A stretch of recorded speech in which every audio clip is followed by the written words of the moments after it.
Hey everyone, my name is Cody Young and this is for the lab presentation number 2, which is a homemade lava lamp.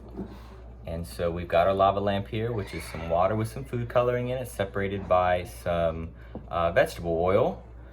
And then I've got 2 Alka-Seltzer tablets right here. We're gonna drop them in our homemade lava lamp and then we're gonna see what happens, okay?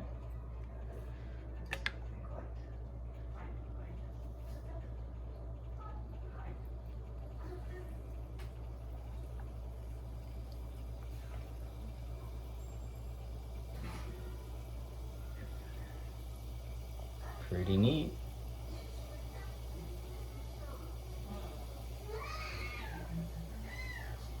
It's a pretty good reaction. You can see the tablets fizzing there. See them getting smaller and smaller.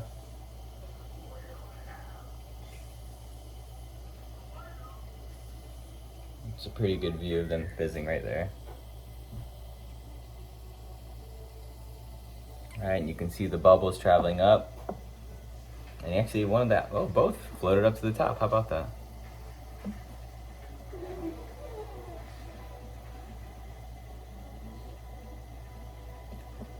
And you can see like they're pretty small now. They're getting broken up more and more.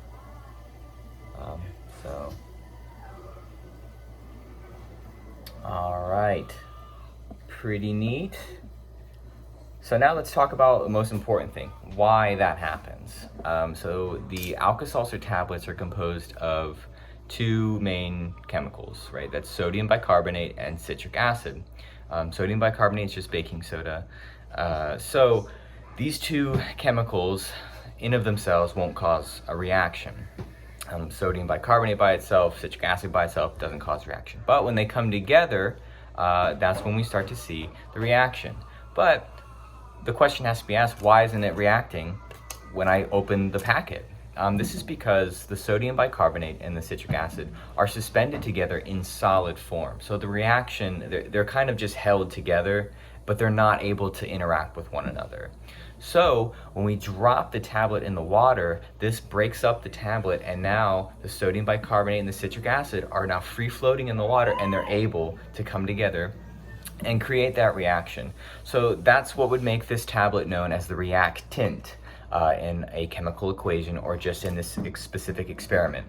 A reactant is something that once it's all used up, then the reaction stops happening. So the reactant is super important. That's what's causing the actual chemical reaction to take place.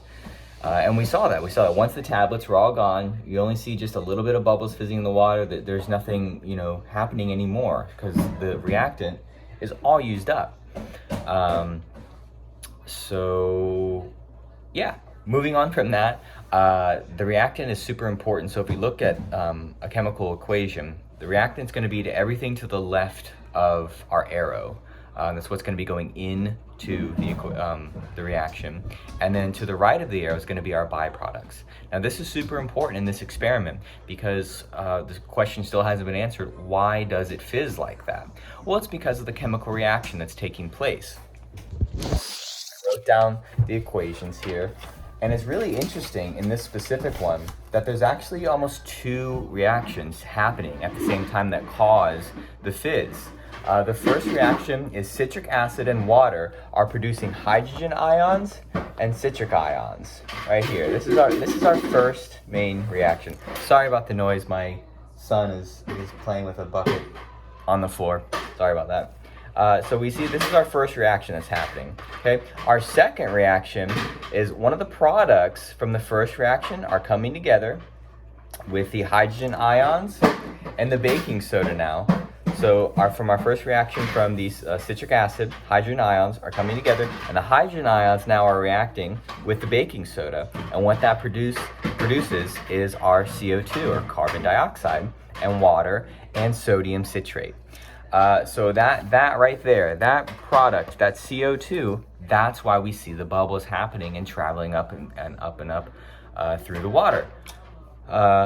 So pretty interesting. That's almost 2 reactions happening at the same time.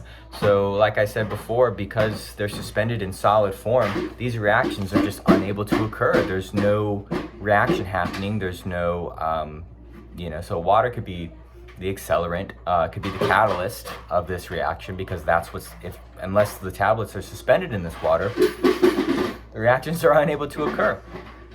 So super interesting, super cool. From a medical standpoint, why do we even take Alka-Seltzer tablets? Well, that's a really interesting thing too. One of the byproducts, the sodium citrate, and the other products that are coming from the reactions create a very basic environment, creates a very basic reaction, or solution, I should say, in the water. And then when we drink that, it can lower our pH in our stomach. So when we have upset stomachs, usually it's due to a higher pH or just an over-acidic environment.